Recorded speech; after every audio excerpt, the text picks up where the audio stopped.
Salam hörmətli izləyicilər, bu gün sizə 2 sual izah etmək istəyirəm. Bu 2 sual da leksika bölməsinə aiddir.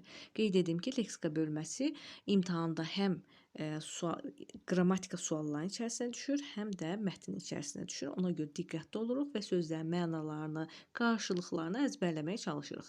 Hansı bəndə təəssürat sözünün leksik mənası düzgün göstərilmişdir?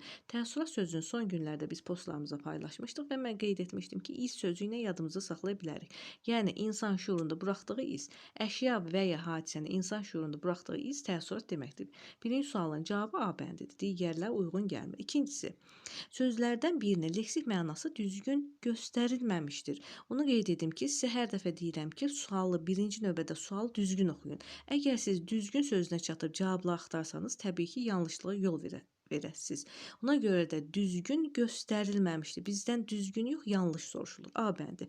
Meyar bir şeyi qiymətləndirmək və ya təsnif etmək üçün əsas əlamət ölçü. Meyar sözünü ölçü sözü ilə yadınızda saxlaya bilərsiniz. Bu doğrudur. Rubrika kitab, qəzet və jurnallarda təkrar olunan başlıq bölmə. Bu da doğrudur. Eksponat sərgilənən, nümayiş etdirilən əşya. Bu da doğrudur. Bu sualını da biz eksponat sözünü də YouTube postlarında paylaşmışdıq. Labirint, dolambac və dolaşıq yollar olan tikili. Bu da doğrudur. Və Y bəndi flora hər hansı bir ərazinin heyvanat aləmi. İndi biz bir dənə bu sözləri yadımıza salaq. Bir çox uşaqlar flora və fauna sözündə çaşırlar.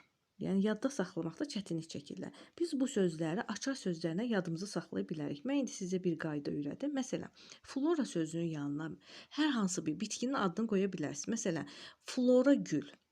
Gül dedikdə artıq bitki yadıma düşür və yadıma düşür ki, flora bitki aləmidir. Və fauna sözünün də yanına hər hansı bir sevdiyiniz heyvan adını qoya bilərsiniz. Məsəl üçün mən deyirəm ki, fauna it.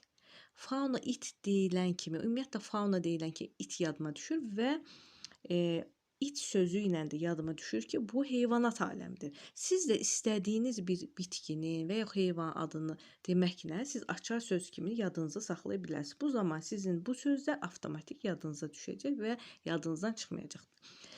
Deməli, flora hər hansı bir ərazinin heyvanat aləmi yox, bitki aləmidir. Cavabımız oldu Y bəndi. Əgər yararlı, faydalı oldusa bəyəni paylaşmağı unutmayın.